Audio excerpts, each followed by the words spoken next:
Have you ever concluded a job interview feeling confident in your performance, only to find there was no further communication? It is a common challenge that many dedicated professionals experience in their career journey. That is because in today's competitive professional environment, standard answers are often insufficient. To secure your ideal role, you must move beyond basic communication and demonstrate measurable impact. Welcome to Business English for Success. I am Elena. Today, David and I will deconstruct common interview oversights and transform them into advanced professional statements. In this 20-minute professional session, we will explore 5 real-world scenarios, from the initial greeting to the final discussion of organizational priorities. We will reveal why many candidates miss the opportunity to engage the interviewer within the first 45 seconds and how you can optimize your delivery. Plus, stay with us until the conclusion for our Executive Impression Checklist, a forward-thinking tool to ensure your delivery remains professional and composed. Let us begin with scenario first, the background coordination. You are in the first 5 minutes of your interview. The interviewer asks, "Tell me about yourself." This is where many candidates miss their initial momentum. They often fall into the chronological narrative, listing every past role without a clear focus. David, let us demonstrate the common oversight first. So, Elena, tell me about yourself. Well, I started as a junior clerk 10 years ago. Then I moved to a small firm where I handled some filing. After that, I worked in sales for 3 years because I liked communicating with people. Then I moved to my current role in 2020. Notice the lack of focus. That was too much history and not enough measurable impact. Now, let us look at the refined response. So, Elena, tell me about yourself. Certainly, I have dedicated the last 8 years to refining my expertise in project management within the technology sector. My primary focus has been on driving functional performance and ensuring cross-functional alignment between teams. What excites me most about this role is the opportunity to leverage my experience in phased implementation to support your company's current expansion goals. Let us analyze the interviewer evaluation pattern. In the first 15 seconds, they evaluate your clarity. In the next 20 seconds, they look for relevance. And in the final 10 seconds, they look for a business mindset. Exactly. Here is the 30-second formula for a high-level answer. First, the identity. I have dedicated X years to core expertise. Second, the value. My primary focus has been on keyword 1 and keyword 2. Third, the connection. I want to leverage this to support your company's goals. So, a sales professional might say driving revenue growth, while a technical specialist might say optimizing system architecture. Precisely. This structure remains effective even if you are transitioning roles. Simply focus on your academic commitment or your core competencies. It shows the interviewer that you understand their objectives. Now, let us lock in this professional tone. David will read, and I want you to repeat after him with total confidence. I have dedicated the last 8 years to refining my expertise. I have dedicated the last 8 years to refining my expertise. Next, my primary focus has been on driving functional performance. My primary focus has been on driving functional performance. One more. To ensure cross-functional alignment between teams. To ensure cross-functional alignment between teams. Excellent. Our key phrase for this section is ensuring operational alignment. This indicates that you prioritize the long-term perspective. Now it is your turn. Using Elena's 30-second formula, how would you describe your primary focus? Please share your professional sentence in the comments. We look forward to reviewing them. You have mastered the professional opening, but what happens when the interviewer asks you a complex question about a past difficulty or a personal area for growth? Many candidates feel uncertain here. In our next scenario, I will reveal the response development method to turn a challenge into a sign of professional maturity. This is an essential skill for your career growth. As the interview continues, the dialogue often explores your self-awareness. The interviewer might ask, "What is your primary area for professional growth?" This is a meaningful moment. Many candidates feel uncertain and may provide a response that creates hesitation. David, let us demonstrate the common oversight in handling this inquiry. Elena, we all have areas for improvement. What would you say is your primary area for growth? Well, I think I work too much sometimes. I find it difficult to stop until the task is complete, or occasionally I am a bit disorganized when the workload increases, but I am working on it. Notice the effect.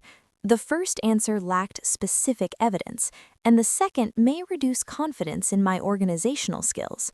Now, let us look at the improved response using the response development method. Elena, what would you say is your primary area for growth? In the past, I occasionally found it challenging to delegate technical tasks because I prioritized personal verification of every detail. However, I recognized that this could impact the team's efficiency. To address this, I adopted a structured reporting framework that allows me to maintain quality standards while encouraging my colleagues to take responsibility. This has significantly improved our workflow. Let us analyze the interviewer perspective. They are evaluating your self-awareness and your commitment to process improvement. You framed a challenge as a journey toward workflow enhancement. Exactly. Here is the structured formula. First, the specific challenge. Identify a past professional behavior that was not optimal. Second, the realization. Explain how you understood its impact on the organization. Third, the solution. Describe the specific framework or system you used to improve. Fourth, the result. Conclude with a positive development for the team. You are making strong progress. Let us practice this professional maturity. Repeat after David. I occasionally found it challenging to delegate technical tasks. I occasionally found it challenging to delegate technical tasks. I adopted a structured reporting framework. I adopted a structured reporting framework. One more. Encouraging my colleagues to take responsibility. Encouraging my colleagues to take responsibility. Very good. Our key phrase for this section is encouraging colleagues to take responsibility. This indicates your potential for collaborative leadership. Now, we invite your participation. Think of a professional skill you have developed recently. How did you enhance your process? Write one sentence about your improvement in the comments. You are developing well, but what happens when the conversation shifts toward your professional requirements? Specifically, how do you discuss value and compensation with total poise? In Scenario 3, we will explore a balanced method for discussing your professional needs. Stay with us. We have reached an important phase of the dialogue, the discussion regarding professional compensation and resources. This is where many professionals feel the most pressure. They often provide a specific figure too early or appear uncertain about their market value. David, let us demonstrate the common oversight here. Elena, based on your experience, what are your compensation expectations for this position? I'm not really sure. Whatever the company considers standard is acceptable to me. Or, I am looking for a specific amount because that is what I believe the role pays. The first answer lacks professional presence, and the second lacks a clear professional context. Now, let us look at the improved response. Elena, what are your compensation expectations for this position? My primary objective is to ensure that my compensation reflects the measurable impact I provide to the organization.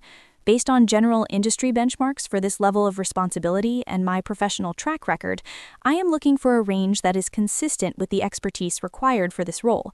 I am certainly open to discussing a comprehensive package that includes professional development and performance-based components. Notice the balanced tone. I clarified my professional level in context first. You use terms like measurable impact and industry benchmarks.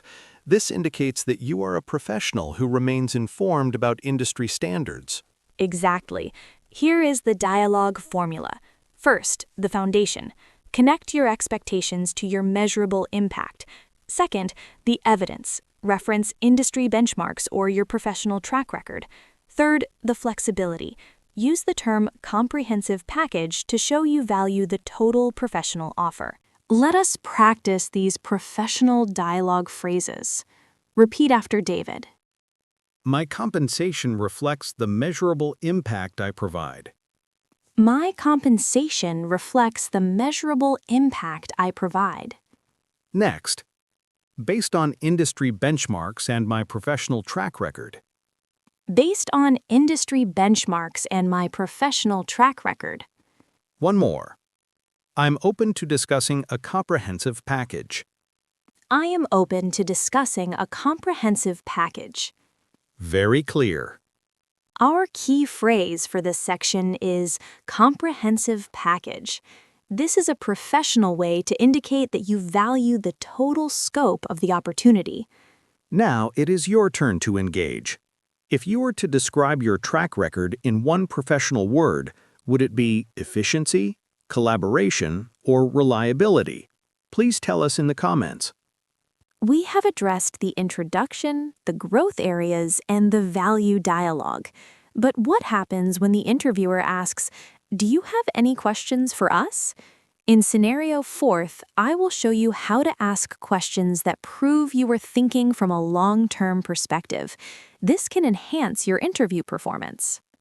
Toward the conclusion of the dialogue, the interviewer will often ask, "Do you have any questions for us?" This is a significant opportunity to demonstrate your interest in the organization. Many candidates miss this chance by asking about basic benefits too early. David, let us demonstrate the common oversight. Telena, we have covered a lot today. Do you have any questions for our team? Yes, I was wondering how many vacation days are provided in the first year, and do you have a flexible remote work policy? While these questions are practical, asking them too early may create hesitation regarding your primary motivations. Now, let us look at the improved response using high-level inquiries. Telena, do you have any questions for us? Yes, thank you. I am interested in understanding how this role contributes to the team's long-term objectives over the next 12 months. Additionally, how does the organization support cross-functional coordination to ensure project success? Understanding these elements will help me integrate my efforts with your current forward-thinking goals. Notice the shift in perspective. I am now thinking from a long-term perspective about the organization. You focused on long-term objectives and cross-functional coordination. This indicates that you are already mentally integrating into the team. Exactly. Here is the forward-thinking question formula. First, the objective. Ask about the impact of the role on the company's future. Second, the coordination. Inquire about how departments work together. Third, the integration. Show that you want your work to support their primary goals. Let us practice these high-impact inquiries. Repeat after David. How this role contributes to the team's long-term objectives.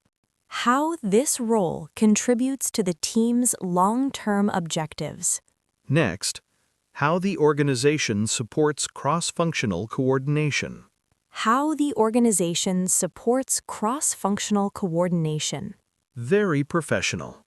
Integrate my efforts with your forward-thinking goals. Excellent. Our key phrase for this section is forward-thinking goals. Using this term shows that you are a professional who values meaningful outcomes over simple tasks. If you were the interviewer, which question would impress you more? One about tasks or one about high-level goals? Tell us your thoughts in the comments. You have handled the inquiries with great poise. But the dialogue is not officially over until the final farewell. How do you conclude the meeting to ensure executive confidence? In our final scenario, we will master the closing impression. Stay with us. The dialogue has ended, and it is time to depart. This final minute is your last chance to reinforce your suitability for the role. Many professionals leave the room too quickly or without a clear concluding statement. This may result in a loss of momentum after a great conversation. David, let us demonstrate the common oversight. Well, Alina, it was a pleasure meeting you. We will be in touch. Okay, thank you. I look forward to hearing from you. Bye. That was polite, but it lacked a final touch of professional weight. Now let us look at the improved response. Alina, it was a pleasure meeting you. We will be in touch. Thank you, David. I truly appreciated the opportunity to discuss how my background aligns with your team's functional goals. I am very enthusiastic about the possibility of contributing to your long-term growth. I look forward to the next steps in the process. Have a productive afternoon. This final statement serves as a professional summary. I reinforced 2 key points: my alignment and my enthusiasm. You mentioned functional goals and long-term growth. It leaves the interviewer with a very clear image of your value. Exactly.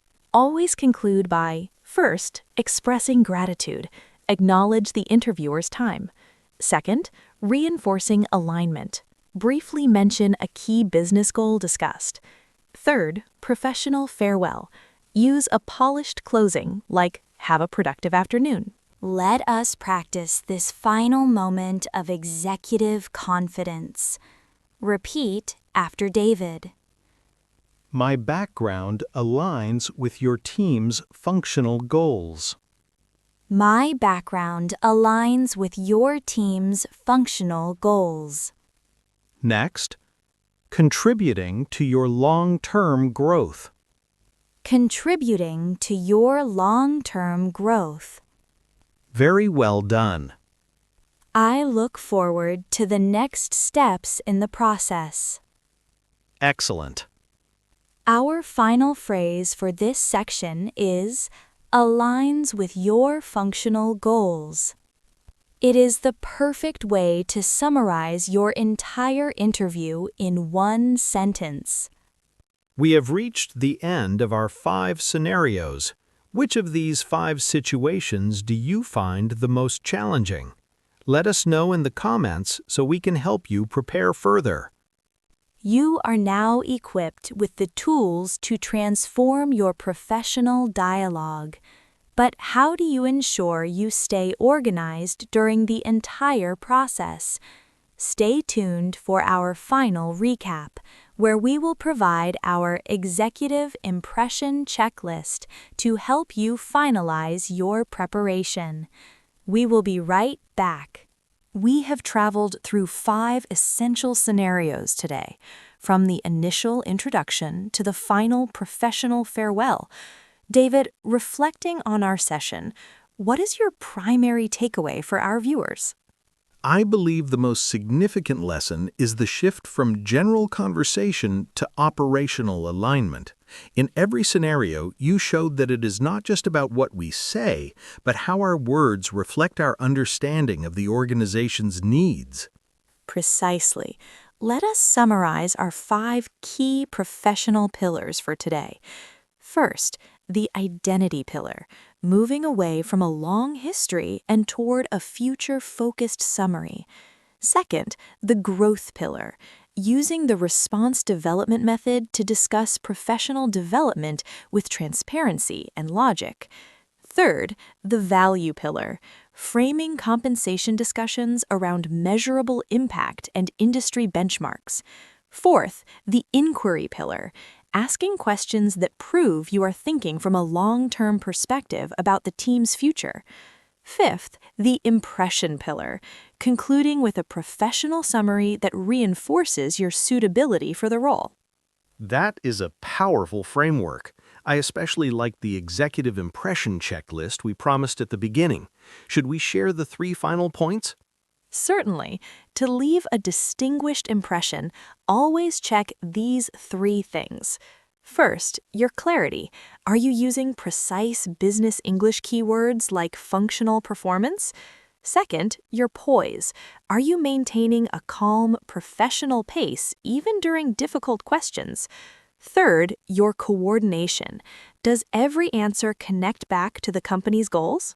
Following this checklist can help professionals strengthen their performance in a global professional environment. It has been a pleasure deconstructing these scenarios with you today, Elena. The pleasure was mine, David. And to our viewers, remember, professional communication is a skill that improves with consistent practice. By refining your language and focusing on your measurable impact, you are not just looking for a position, you are preparing for a successful career journey. If you found today's 30-minute professional session helpful, please consider supporting the channel so we can continue providing high-level business English content for you. Thank you for your time and your commitment to professional growth. We look forward to seeing your progress in the comments below. For more strategies on navigating the professional world, click on the next video appearing on your screen now. Until next time, keep practicing and stay professional. Goodbye for now, and have a highly productive week ahead.